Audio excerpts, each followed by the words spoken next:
Welcome, in front of me is ASUS ZenBook A14, and in this video I will show you how to find the serial number of this laptop.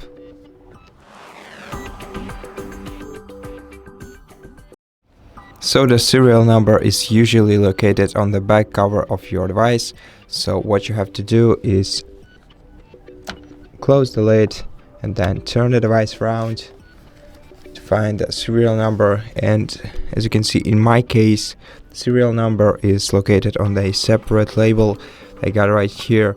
And if you don't have it, if you cannot find your serial number on the back cover of your device, nowhere here, then you can go to the BIOS and do it from the BIOS menu.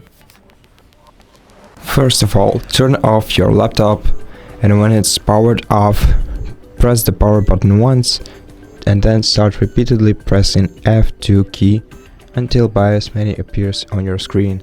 And in the BIOS menu, you'll be able to find the serial number right here. So this is the serial number of your laptop, and that's how you find it.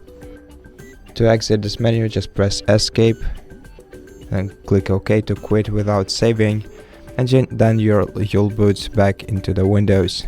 And that's it. Thank you for watching this video. If you liked it, consider subscribing to our channel, leave us a like and a comment below, and I'll see you in the next one.